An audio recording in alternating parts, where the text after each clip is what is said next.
Right, it's Movember, it's nearly over, day 29.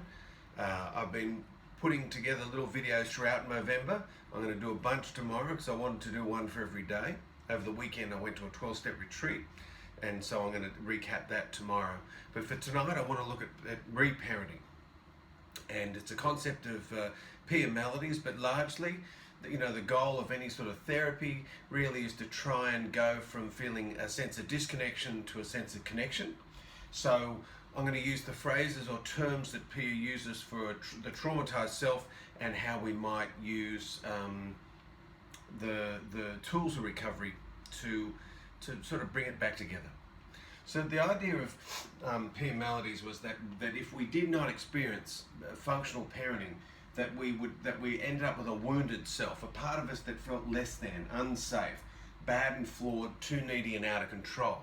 But largely in our childhood, we learned a way to cover that up, to adapt. Now, the more extreme the trauma, the more extreme the adaptation. So for some of us that come into recovery, the trauma was something that didn't necessarily throw us back into a mid-brain limbic dissociative state. And for others of us, that is the case. And we've got either a developmental trauma disorder or a complex post-traumatic stress disorder. There's still not largely a DSM singular title we can give it, but counsellors like myself aren't diagnosers, so we can just work with phrases and terms that help people. So largely what we're looking at is that when someone comes in and they might be able to identify this wounded self, largely held in implicit memory, so memory that is without time and date, held in the feelings and in the musculature of the body. This wounded self generally promoted an adaptation to survive. Now, if this adapted self really is largely disassociating away from the wound, and so in the adaptation, it presents as an older version of ourself developed early on in our teenage years, from 7 to 17, but the term adapted adult child it looks older, it looks more mature, but that's its survival presentation. So where we feel less than, we attempt within our family to culturally find ways to act better than. Where we feel unsafe, we will develop walls and defense mechanisms to keep us safe. And they will include family roles: the hero, the mascot, the enabler, the lost child, the scapegoat. That where we felt bad and flawed, we will attempt to find ways in the family to fawn to the family and be good and perfect. For some families, it's so destructive that just rebelling, outright chaos could be the case, and that happens a lot for scapegoats. Negative attention is better than no attention. Needless, being too needy is replaced by needless and wantless, and out of control is attempted. The whole being better than, walled in, good and perfect, or rebellious, and needless and wantless is to try and get control back. Now, largely, living in these two states is living in the extremes. And this leads to what she calls the secondary symptoms, which is in a whole other video. But I won't go into those in detail, but we end up in resentment and rage. We have control issues, that we end up in internal crisis as a result of swinging like Tarzan between these two places. That largely, instead of meeting our needs and wants, we end up with physical illness, mental health issues, and addiction issues, and then they all spill into intensity. We're living in incredible intensity. Now, this intensity is something that either leads us to premature death, through physical illness, through addiction issues, through complications, through mental health issues, or hopefully we get well. If we get well, here's the challenge: is that largely no one's coming. We as people in recovery have to make a decision to do something about it ourselves. Pia Melody says we've got to make a decision to turn up, and then we've got to grow ourselves up out of these two extremes.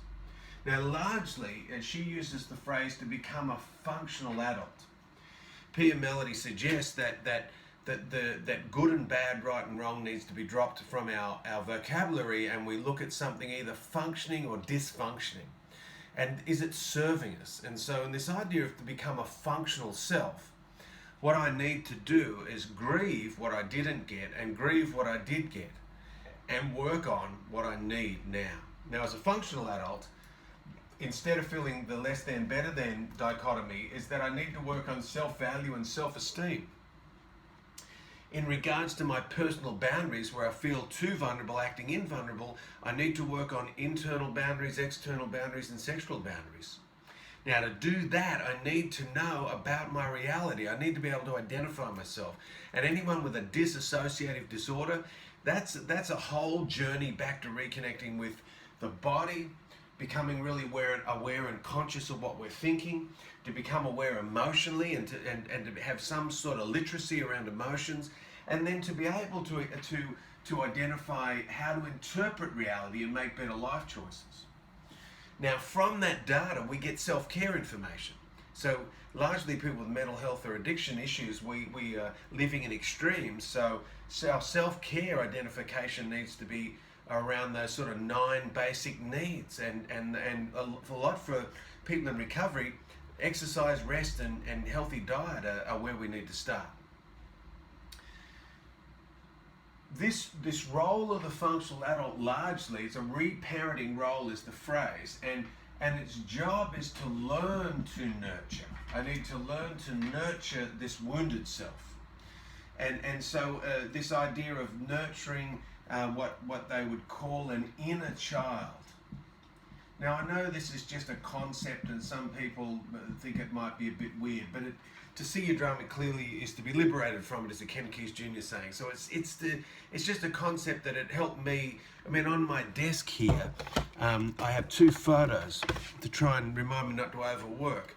One is of myself as a 2-year-old or a sort of 18-month-year-old toddler, and the other is of the young teenage guy. And so what I try and do with well, he wasn't a teenager there, but I was about 9 or 10 there. And so it's learning to nurture myself and look after this guy compassionately instead of being innerly critical. And the idea over here is I need to contain this guy. He's been taking a bazooka to a knife fight for years. And so the containment, the role of the reparenting is through these tasks of self-valuing, setting boundaries, knowing my reality, self-caring and moderation, is to contain the adult adapted child and nurture this wounded child. Now, to do that, depending on how much complex post-traumatic stress I've got, is going to need lots of support.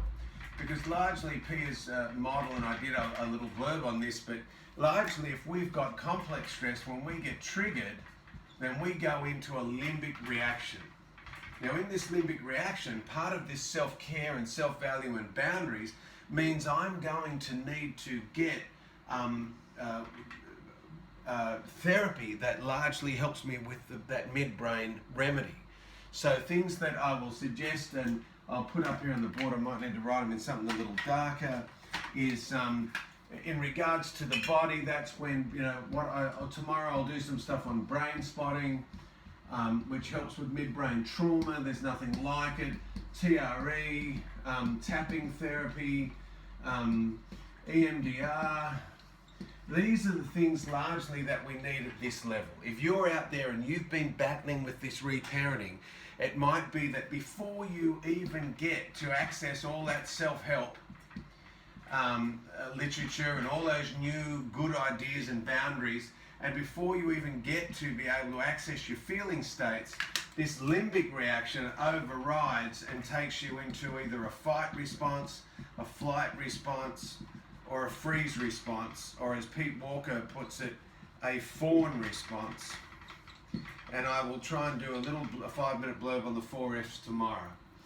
So in regards to reparenting, I really do need to get an incredible amount of support from external sources to help me. I don't know anyone that can do this reparenting without support, that largely we need to reach out to get reality checks. If you had a new child, you'd go to a when I was in your first time father, I went to the mother's group because Jen was in hospital, and I learned how to be a dad. In recovery, we've got to learn how to live, and we need help. I hope this was helpful. Please donate to My Movember. There's only a day to go. Talk to you tomorrow. Bye.